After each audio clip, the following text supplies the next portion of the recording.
versus Milam.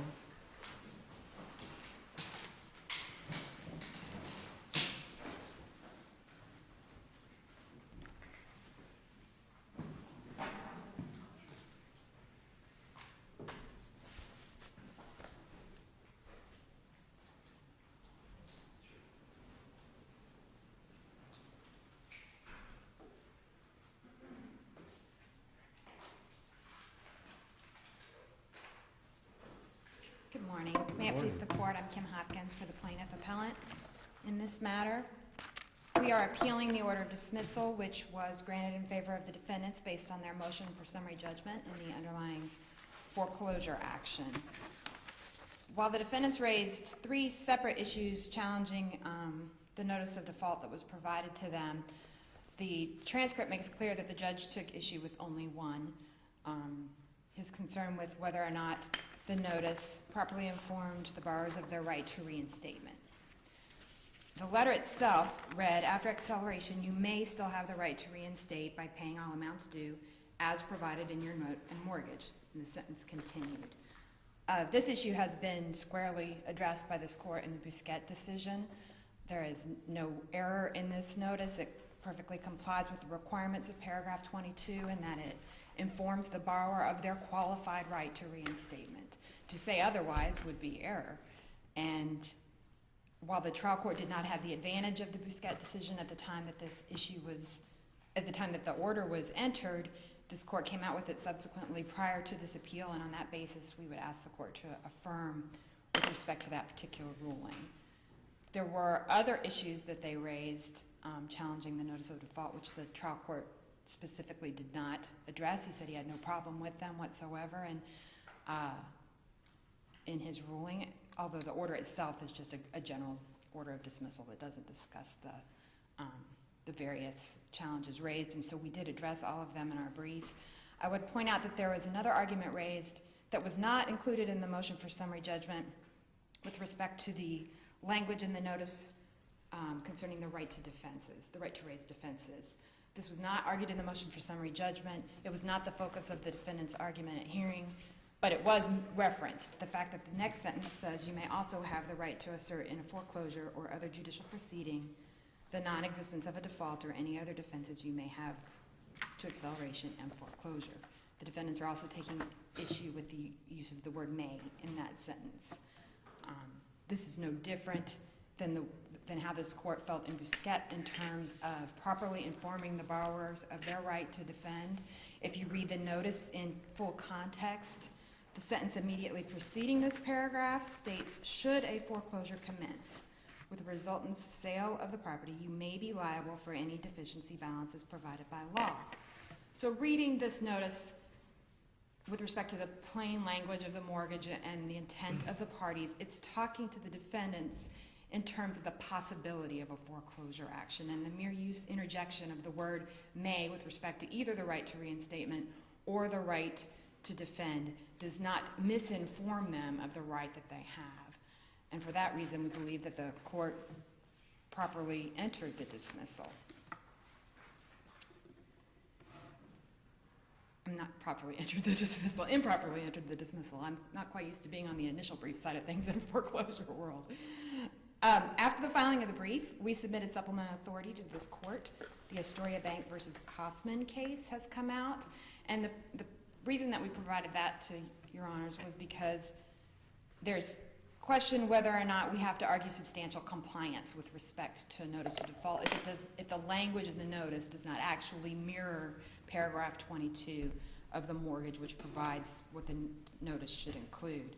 In the Kaufman decision, it's clear if you read that in conjunction with the trial court order that found the notice to be deficient and then was reversed on appeal, that the language does not mirror the terms of the mortgage, but the appellate court found it to be in compliance. They don't use the word substantial compliance, they find it to be in compliance. Is this notice in compliance? Absolutely. Absolutely, it's in compliance. And I think whether or not we argue substantial compliance because at the time we didn't have the benefit of Astoria, whether you use substantial compliance, full compliance, actual notice, any of those things, this notice tells the borrowers of the rights that they're entitled to pursuant to paragraph 22.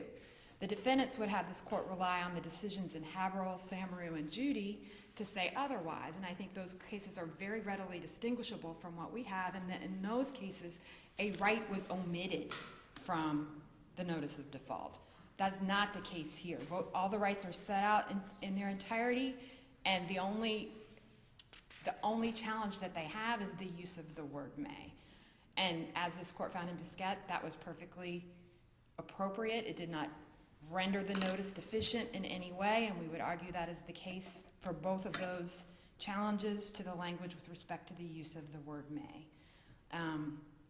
As I noted, there were other issues that they raised. Again, our position is that that was not the basis of the trial court's ruling. We briefed them in an abundance of caution. They claimed that the notice failed to specify the default. However, it made clear that the default was based on a failure to make payments since November 1st of 2008.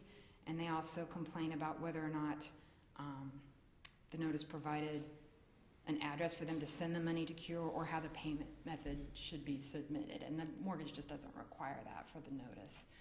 So that is why the mortgage can be read to require notice of what amounts should be included in a reinstatement. In the reinstatement? Right. That they need to pay for reinstatement? The The right notice to is- reinstate includes notifying the borrower of what payments are included in the reinstatement amount. And I have a concern that the letter that you attach to your affidavit includes payments that are not yet due. I don't believe that that's an accurate statement as I look at the notice itself. Payment and certified funds of $96.83, which includes the 111/2009 installment. Mm-hmm.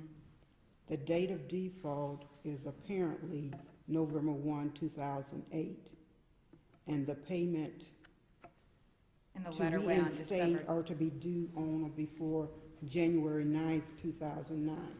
Correct. And we discussed the fact that we believe that that was a typographical error within But that's what you the relied thing. upon at the summary judgment hearing. Yes, ma'am. Yes, we did. Although it And- appears counsel was holding in his hand, but he did not tender or seek leave to amend a correct copy, nor is there any indication in the record that the corrected copy was sent to the homeowner. That is correct. However, that particular argument wasn't raised below by the defendant. And while they do challenge, I don't want to suggest that they didn't discuss the fact that this date was wrong. The trial court's ruling made it very clear that he was taking no issue with those other challenges. But if the trial court's ruling is right for the wrong reason, perhaps on a tipsy coachman theory, we could still affirm. So it may be that, and I'm sure that opposing counsel will argue these things, so it may be that you want to address them. Certainly, I don't think that, I certainly don't dispute that there's a tipsy coachman proposition. I don't think that applies in this case. I think that what we have here is that, I'm sorry, I'm just trying to find.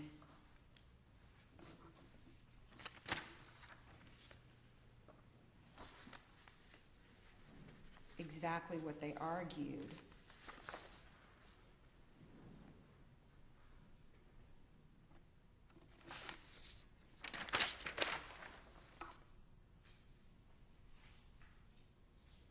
The argument that was made to the court was that the notice did not specify the default. And in making that argument, they refer to this typographical error that's contained within the notice.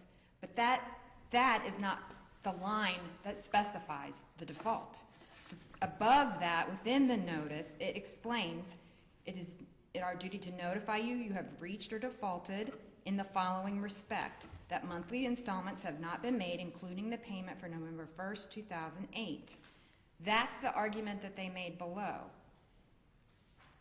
That portion of the notice of default specifically does inform the borrowers of what that default was.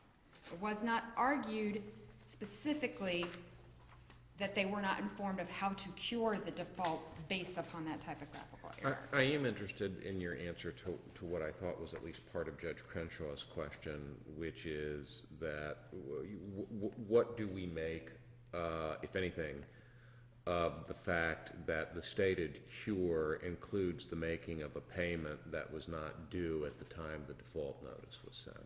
Well, I think that it was made clear to the judge that that is not, that was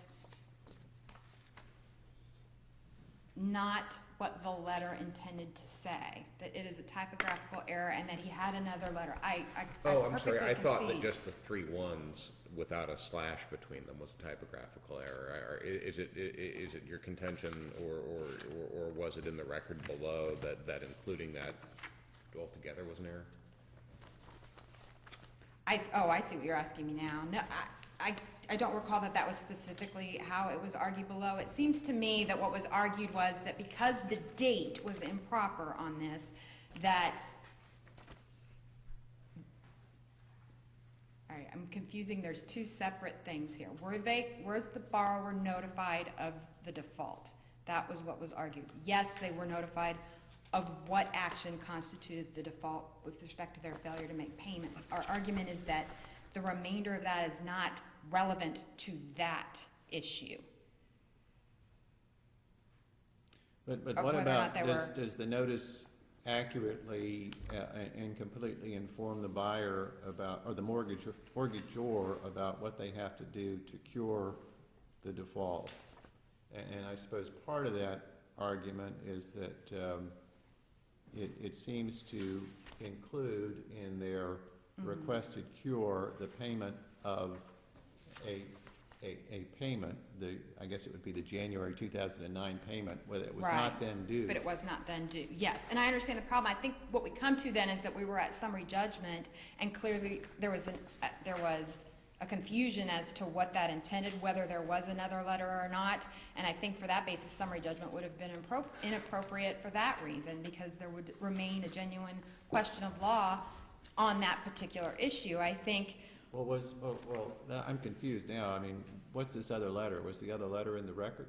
no, but as Judge Crenshaw pointed out, our counsel at the trial, was not myself, referenced the fact that his letter did not have the same typographical error, that it was 1/1/09, not the 3 ones in a row. So he was obvious, but it was not proffered. I don't dispute that. You can't consider a letter that wasn't filed and wasn't before the court. No, Your Honor, but I think the point being is what was before the trial judge at that time was the arguments presented to counsel, and he discounted that issue. He made it very clear in his ruling that he was only granting dismissal based on the use of the word may in the notice, and that he took no issue with those other challenges that were being raised to the notice of default.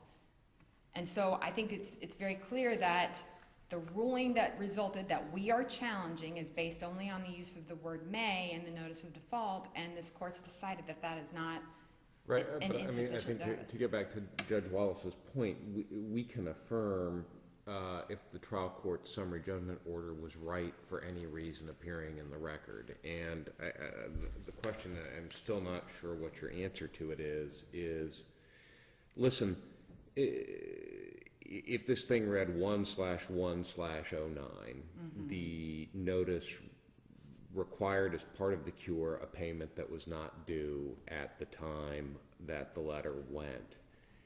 And I guess what I'm interested in your perspective on is, 1, does that matter? And 2, if not, why not? I think it does not matter. I don't think that you're looking at a right for the wrong reason scenario, because I don't think this would make it right, because I don't think that's the argument that was presented as a challenge to the notice of default. Not in terms of, there was no specific argument